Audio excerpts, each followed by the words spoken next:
Now, sir is here. I would like sir to present. Thank you. Thank you. Sorry for this technical glitch. And before I start, definitely I would like to express my gratitude to Professor Dr. Kumkumre and Shraddha Srivastav and other co-organizers who kept in touch with me. And it was very nice of them the way they have coordinated, and especially now that I was facing this technical glitch, for their patience and understanding. I would request Shraddha Srivastav to start sharing my PowerPoint.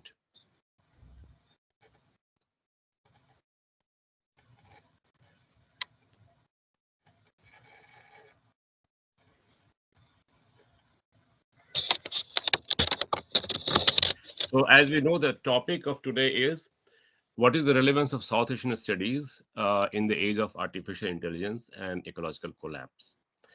So this topic is about the relevance of studying about history of and society of, say, uh, India, Sri Lanka, Nepal, Bhutan, Bangladesh, Pakistan, or neighboring countries. So why is it important? That's what we shall come to know about, and especially in the age of artificial intelligence and ecological collapse, because they all come together. And how can this understanding of South Asian history and society will help us in preparing us with the challenge of near future. So that's what that I have tried to underline in this presentation. And as you can see, it's the topic is that we have these two poles of artificial. Thank you, Shraddha, for uploading the PowerPoint. Uh, so it's about social use of knowledge, that definitely the age of increasing division of labor, as somebody has pointed out very beautifully, that in the age of increasing division of labor, uh, the problem is that more and more people know more and more things about less and less things. So we are forced to compartmentalize ourselves and lose this kind of overview, what's happening there. And then we fail to apply the knowledge that we have of our own immediate neighborhood or of our own background for a new kind of society. And that's the aim of this presentation, that can we use this knowledge of India, of Nepal, of Bhutan, of Sri Lanka, of neighboring countries, and of our own other parts of India. So that's what I will put my emphasis upon, so that we can understand in a broader, with this broader overview, that how this knowledge can help us in facing the modern challenges. So can we go to the next slide? Yeah, thank you. What makes more than, I mean, some points are well known, but I would like to repeat as a point of departure, and then we can go back to the specific details.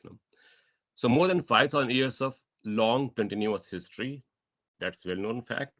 As one of the important centers of civilization, it has witnessed not only once, but many times the rise and fall of developed social formations. So in a way, one can say, if I use the old language, that it's also about the, earlier they used to talk of golden ages. So it has at least 3-4 golden ages this part of the world has seen, rise and fall. So this adds to the experience that this area has, this region of the world has experienced. Along with the civilization, up to 6 to 10% of total population still consists of Adivasi and similar communities. They survive. Such communities couldn't survive onslaught of ancient modern civilizations to this extent on other continents. Either they were assimilated or exterminated. So 8 to 10% is a huge number. And add to that, that some of them are still pre-agriculture and say, cattle rearing phase. So 4 out of 8, 9 world religions, that is to say Hinduism, Jainism, Buddhism, and Sikhism, emerged from South Asia. So that is what makes South Asian studies unique. Definitely there are other features also, but from this I can start with this background. No? So after that, the next slide is about that why this uniqueness is important for us. This makes South Asian studies, so what makes this background, with this background that we all know more or less, why it makes these studies so unique. Number one, it is inventory of solutions. We are, while facing modern crises and challenges like ecological collapse, social inequality, stress in different sections of society, technophilia, among others. We can go back to 5,000 years of old history of South Asia and the reservoir of realized solutions. This knowledge might equip us with new insights into limitations of the proposed solutions. Very often proposed solutions were and are part and parcel of normal daily life in different phases, regions, and countries of South Asia. So making the invisible visible, that means we can see that these solutions were already realized, were part and parcel of trivialized, so-called normal daily life. So it will help us not only in giving solution, rather we shall come to know about these solutions. They are not hypotheses, they are not utopia, they are part of the daily life. And what are the limitations of those proposed solutions? We can judge the proposed solutions in a way that we can discuss it collectively to agree or disagree upon. If such attempts were successful or unsuccessful, or some third possible outcome was the unintended result. So thank you. Next slide, please.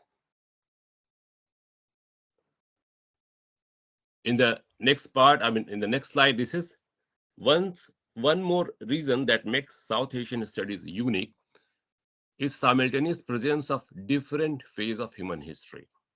That is something really unique because we do not have, say, pre-agriculture, say, cattle rearing communities in America or in Western Europe or in Japan, other countries. That is to say, South Asia is home to not only Adivasi communities, but some of them are still pre-agriculture and pre-cattle rearing communities.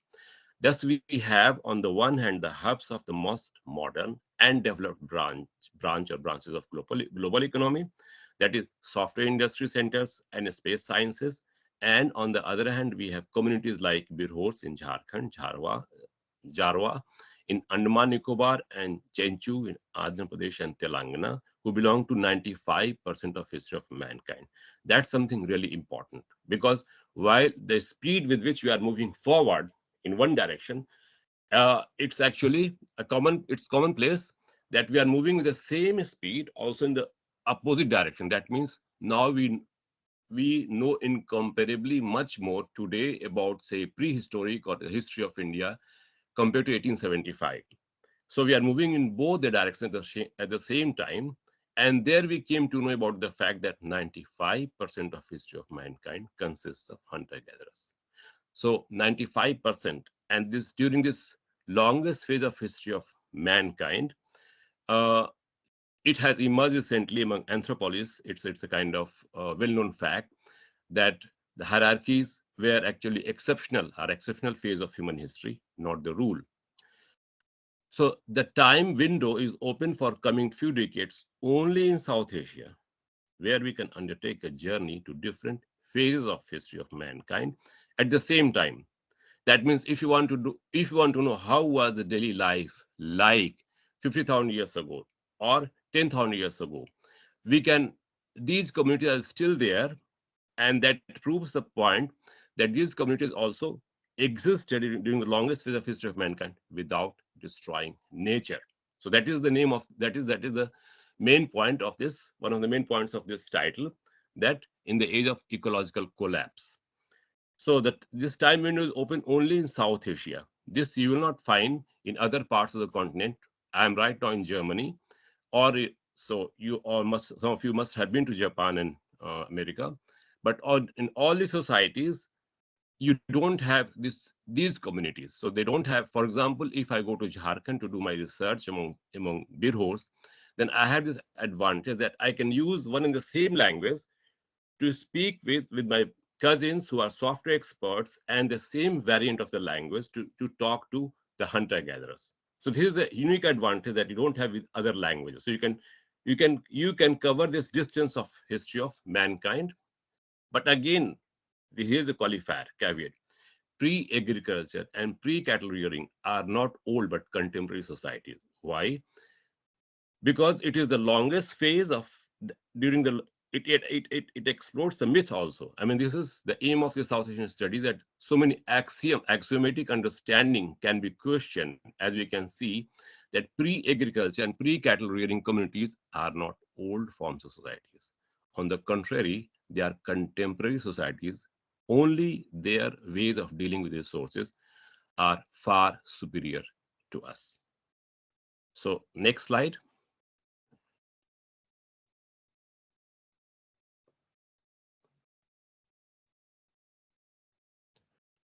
So making the invisible visible. Thank you, Shraddha. One of the most important aspects of doing South Asian studies is that it makes it visible what is in front of us. Adivasis is a part of South Asian society, but in the mainstream society, they are never thought of or seen as possible source of solutions to us. Number two, these solutions are neither utopia nor hypothesis nor only theories. Number three, from our mainstream society, we can see that the mass migration and development can be studied with new ways of understanding them. So this is all that we see, it's happening right in front of our eyes, but it remains invisible, perhaps because of different reasons. Either we are too close to that or we are too far away from that due to different reasons. But getting this getting this ideal distance so that we can watch and observe and compare and contrast different sections of South Asia society, sections of Indian society or South Asian societies. That's one of the main aims of say that's one of the main aims of doing this kind of South Asian studies. So then we'll move towards some concrete examples. What do you mean by it? Uh, so to the next slide, please. So for example, we want a society free from feticide, dowry deaths, eve teasing, and rapes. And that's understood that we want a society. There's Khasi community in Meghalaya is matrilineal society where children get the names of mother, not father. The youngest daughter inherits the property and looks after the old parents. Therefore, opposite to what we see in the main society, that is Khasi mothers wait for daughters, not for sons. What we think can be a solution towards a society without feticide and dowry deaths and other forms of patriarchies that we suffer from, our society suffers from, they can teach us the ways in which we can find new qualified solutions. That is, it is there already. And in that way, we can we can know more about the societies, communities which coexist with us, and where actually these problems do not exist. But that doesn't mean that these societies are crisis-free societies. So that's the advantage of doing South Asian studies in this new way, that you know that solutions are there, that we are proposing in the mainstream society, and mainstream society can go to these communities to learn, and at the same time know the limitations, that there are other crises that they do face, but definitely there are other advantages that they do have. So that's a kind of, not say kind of giving final solution, but we are moving towards a kind of critical understanding of solutions which are existing already in our neighborhood, in our part of the world. There are no honor killings, Bhils among Bhils in Rajasthan. About Bhagoria Mela, you might have heard about this Mela. And all these keywords can be used to Google and find out that why, when the young couples elope among Bhils in Rajasthan and Madhya Pradesh, this is called there's a kind of festival, Bhagoria Mela, and after 2 weeks, once they come back, the marriage ceremony takes place. There is no question of any kind of honor killing. So if you are trying to learn that how to change our society, then there are neighboring communities. There are communities not far away from the mainstream society from which we can learn a lot. And also with caveat, that means that we don't need to copy them. We don't need to ape them, but we need to learn critically what all can be done, what all not cannot be done. So we don't want to repeat their mistakes, at the same time, of course, our mistakes as well. Janko is a festival that might be an answer to those problem of aging societies. As we know that the childhood is disappearing. The more developed you are, the development has something in it that it's against childhood, or again for it's not for stress-free childhood. And in the next phase, the children disappear simply. The more developed the community is, look at Parsis in India, or look at other, say, communities in other parts of the world or most developed countries, the birth rate is going down, and Japanese government uh, is definitely looking for new solutions, because the birth rate, new generation of Japanese are not going to take birth. So contrast it with Kodokushi in Japan, because Kodokushi means that when old people die alone, and only after 2 or 3 days, somehow the neighbors come to know about death of these old people. This kind of death is called, there's Japanese word Kodokushi. Can we think of some solution in form of Janko festival among Newars in Nepal? Once you turn 66 years old, 6 months and 6 days, or 77 years, 7 months or 7 days, 88 years, 8 months and 8 days, then you're becoming, you're becoming 6 years old or 77 years old is celebrated by the community. And the older you grow, the bigger is the radius of community that celebrates. It's just like in our mainstream society that we have invitation cards to celebrate, say, marriage ceremony or any other ceremony in our families. Similarly, they have the Janko festival. The older you grow, you are celebrated by the larger community. So just Google for all these keywords. Definitely, we have this time limit, and therefore, is Janko festival an answer to the aging societies, especially for our societies also, because the number of old people who will grow old, or right now the problem of, say, aging societies in the developed countries, this, or can this be a solution? Of course, there is no guarantee, but there is a way that we can find out more about these celebrations and why do they happen, and definitely we can learn a lot from them. Again, we don't need to copy them. Bhutan is one of the fewest countries where carbon emission is negative, and the forest cover is more than half of the country. It's part of their constitution. So there are solutions that we are looking for. The whole country is organic country, Bhutan and Sikkim also. The whole country, which has organic products, free of chemicals, and also, say, carbon emission is negative. So these are the say solutions that one dream, that activists dream of in the mainstream society, be it Western society or be it also in India, the ecological activists.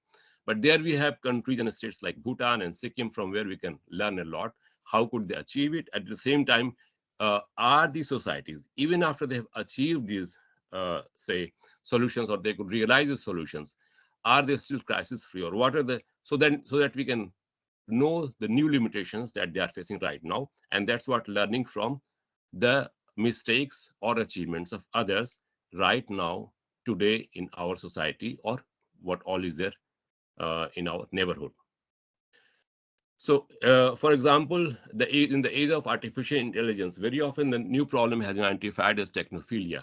For example, our today's world can be seen as a kind of realized and trivialized science fiction of medieval agrarian societies.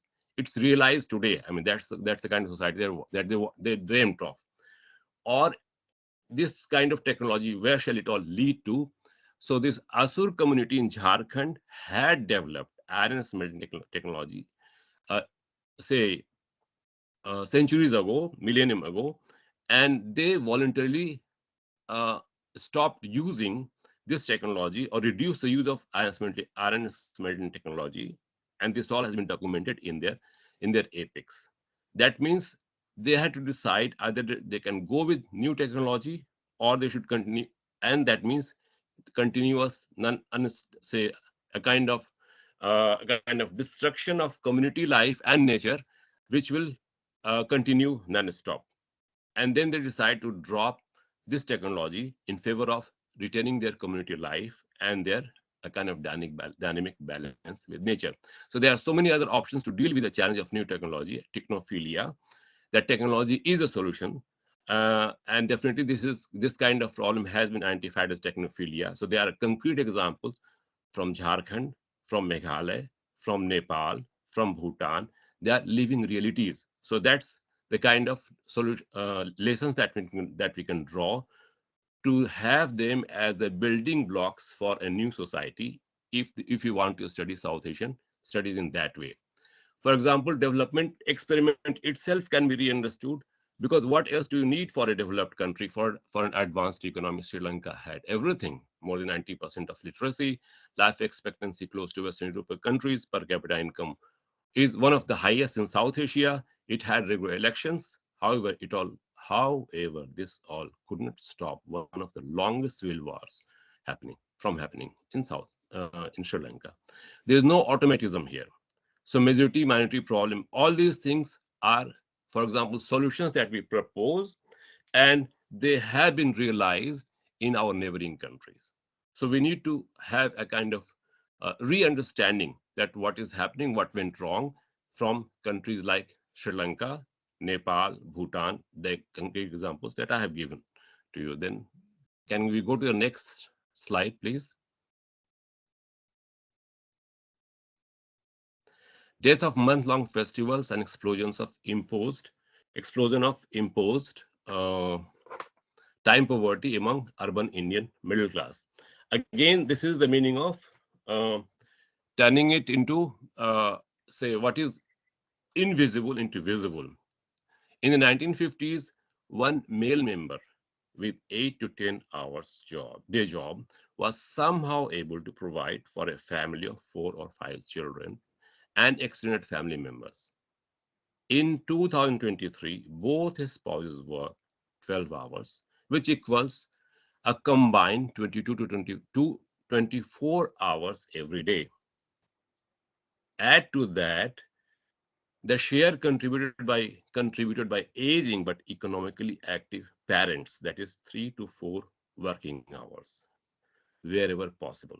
In total, the shrunken domestic units, by that I mean I'm not trying to glorify family, I'm trying to use the new, say, unit of analysis, that means domestic unit, because by that I don't need to glorify the condition of women in the say, traditional societies.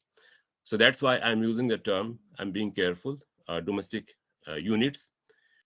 They spend 26 to 34 hours working every day at the workplace. So that's the point that I would like to emphasize, that it happened right before our eyes, that we are working 3 to 4 times more every day at the workplace in last 30 to 40 years.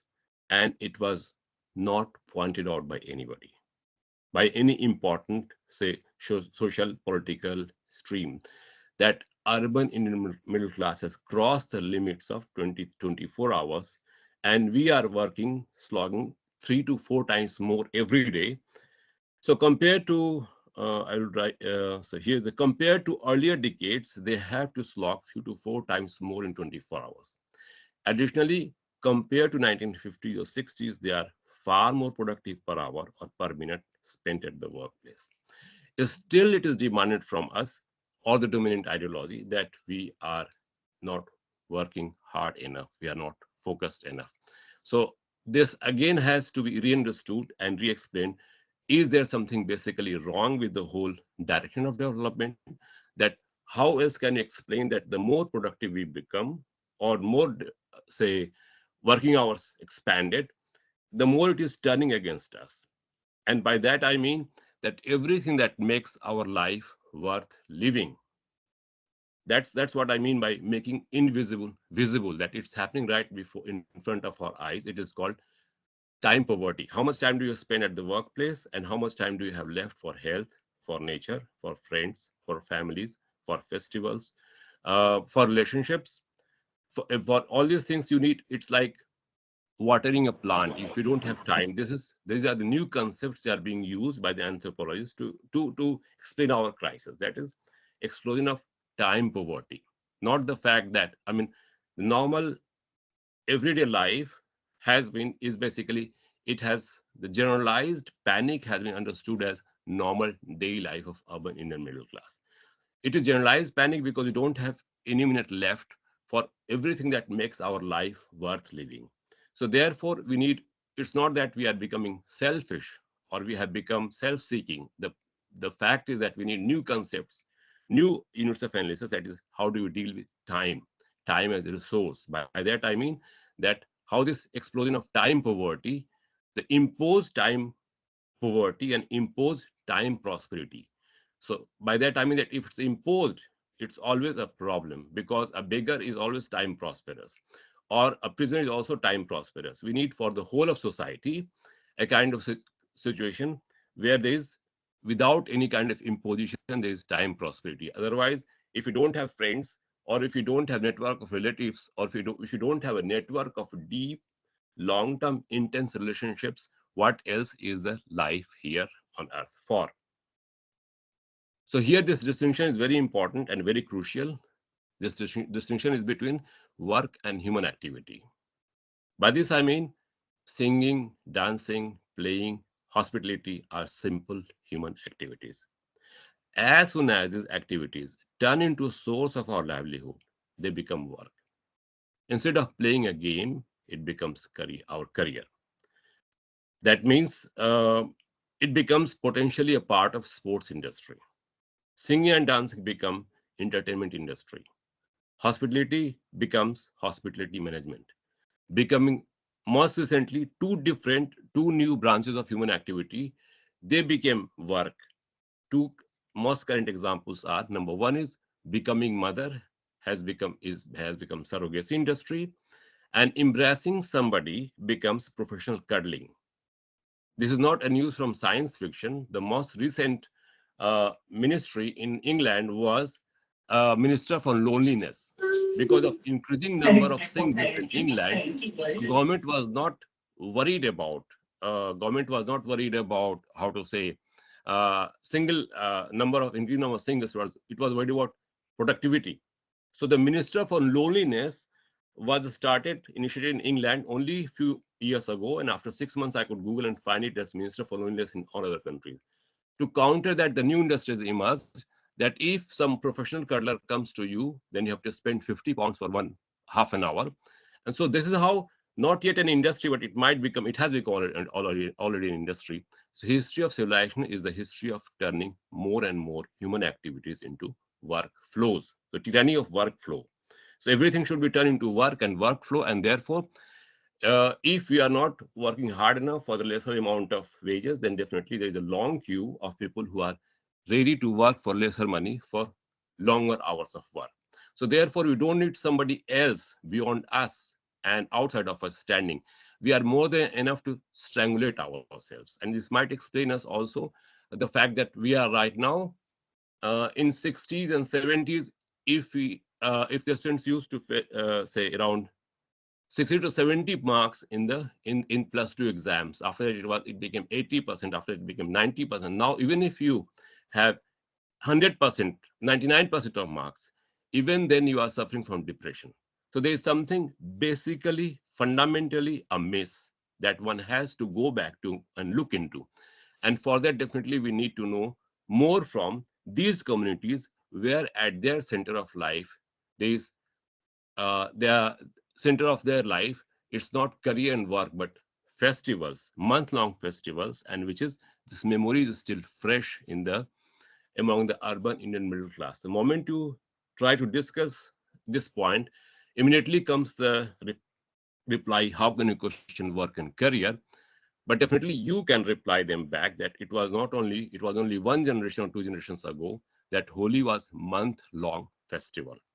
So bringing all these facts together, perhaps they can work as kind of new building blocks, at the same time remaining critical towards the solutions. We can pose the key question. So that's the last slide. Thank you. The last slide is that how to build stress-free communities. Thank you, Shraddha, the last one. That's the key question of my presentation. How to revisit South Asian societies for stress-free communities and month-long festivals. Thank you for your attention.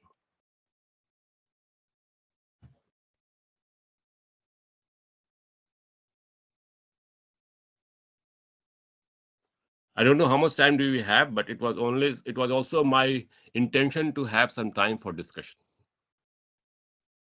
We want to express our heartiest gratitude for the enlightening session and for imparting your knowledge on us.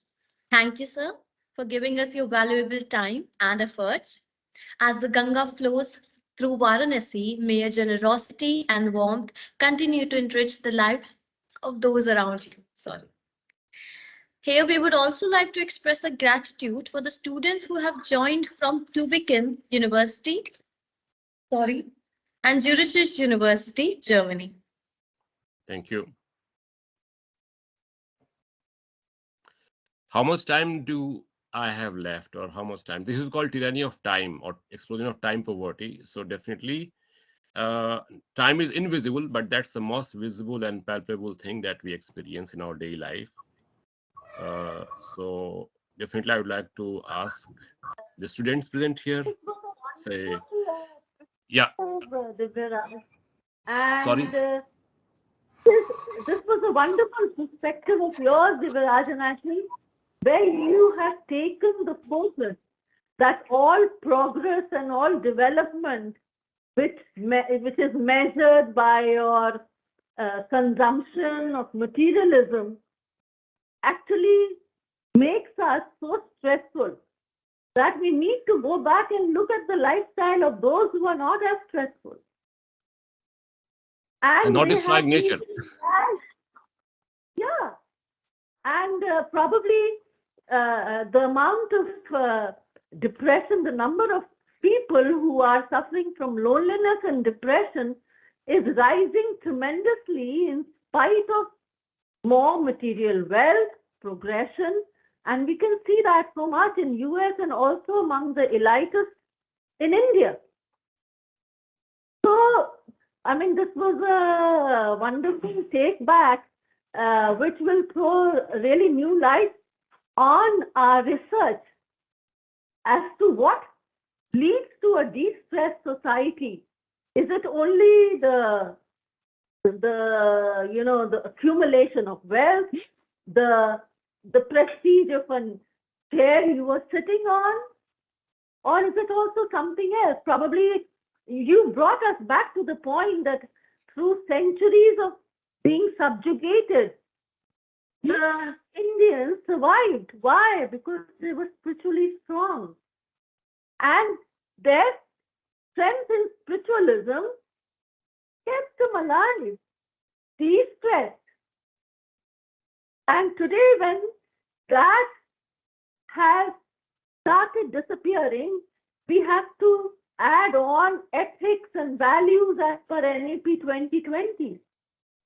Whereas those who studied in 50s and 60s, morals and ethics were inborn. One did not have to study them in school or in, your courses.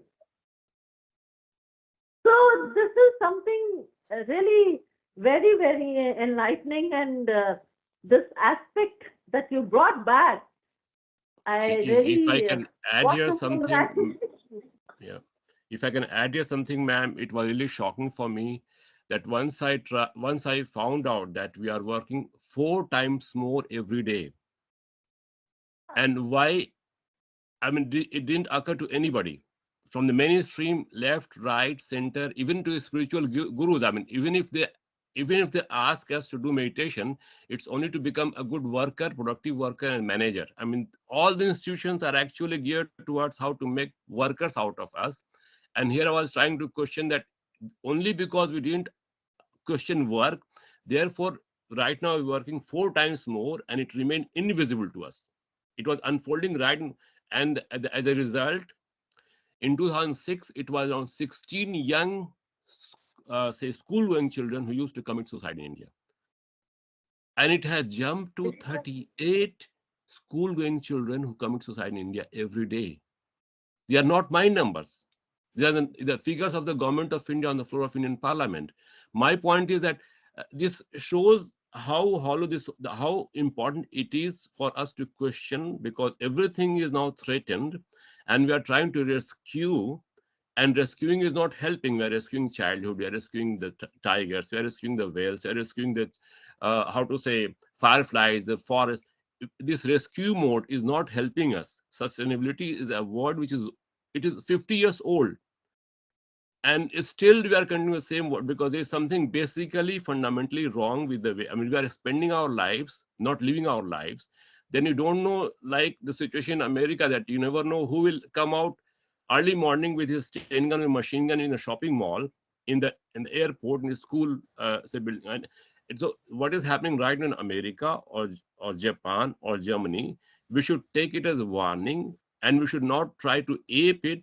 And at the same time, where we fail, that at this, the how beautiful our life on earth will be determined by how beautiful our human relationships are here on earth.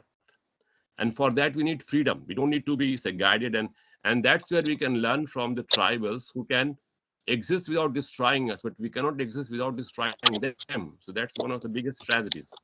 And that's where we have to push them back into the center of a discussion and learn a lot from them instead of teaching them that they should become like us. Rather, we should try to learn from them, because this is the age of not ecological crisis, the age of ecological collapse.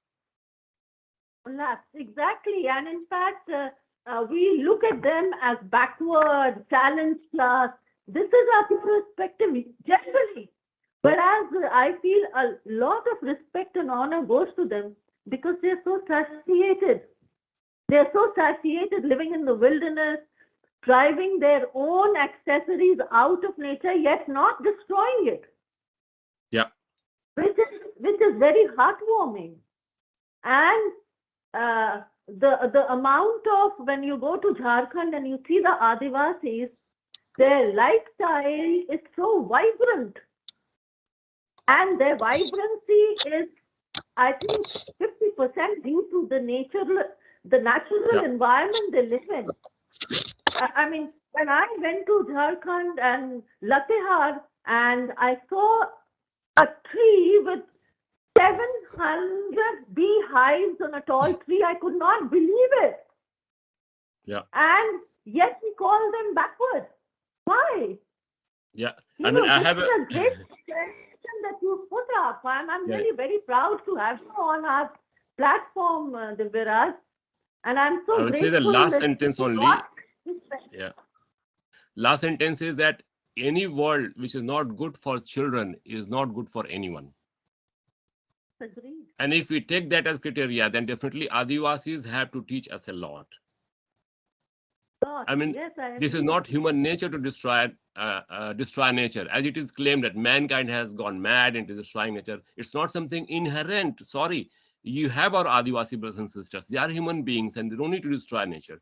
So earlier, the first title of my presentation was Relevance of South Asian Studies in the Age of Stress, Artificial Intelligence, and Ecological Collapse. So now I can add and complete the title of my presentation. So thank you for attention, and perhaps I'm taking time of others away. So sorry. I wish our young participants and our scholars and our very ambitious participants take a lesson from it. I'm so thankful to you, Divyaraj. Thank you very much. Thank you very much for attention.